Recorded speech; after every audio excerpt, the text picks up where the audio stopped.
मोमिनो, तुमको जायज नहीं कि जबरदस्ती औरतों के वारिस बन जाओ, और देखना इस नीयत से कि जो कुछ तुमने उनको दिया है उसमें से कुछ ले लो, उन्हें घरों में मत रोक रखना। हाँ, अगर वो खुले तौर पर बदकारी की मुर्तकिब हों तो और बात है, और उनके साथ अच्छी तरह से रहो सहो। फिर अगर वो तुमको नापसंद हों तो अजब नहीं कि तुम किसी चीज को नापसंद करो और अल्लाह उसमें बहुत सी भलाई पैदा कर दे। और अगर तुम एक औरत को छोड़कर दूसरी औरत करनी चाहो और पहली औरत को ढेर सा माल दे चुके हो तो उसमें से कुछ मत लेना। भला तुम बुहतान लगाकर और खुला गुनाह करके अपना माल उससे वापस लोगे? और तुम दिया हुआ माल क्यों कर वापस ले सकते हो जबकि तुम एक दूसरे के साथ सोबत कर चुके हो और वो तुमसे पुख्ता अहद भी ले चुकी हैं। और जिन औरतों से तुम्हारे बाप दादा ने निकाह किया हो उनसे निकाह न करना, मगर जाहिलियत में जो हो चुका सो हो चुका। ये निहायत बेहयाई और अल्लाह की नाखुशी की बात थी और बहुत बुरा दस्तूर था।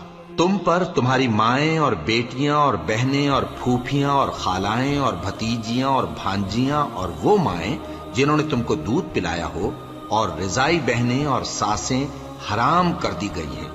और जिन औरतों से तुम खलवत कर चुके हो उनकी लड़कियां जिन्हें तुम परवरिश करते हो वो भी तुम पर हराम है।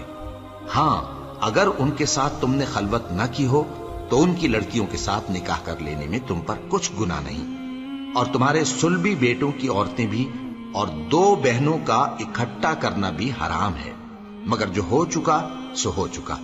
बेशक अल्लाह बख्शने वाला है, बड़ा मेहरबान है। और शौहर वाली औरतें भी तुम पर हराम हैं, मगर वो जो कैद होकर बांदियों के तौर पर तुम्हारे कब्जे में आ जाएं।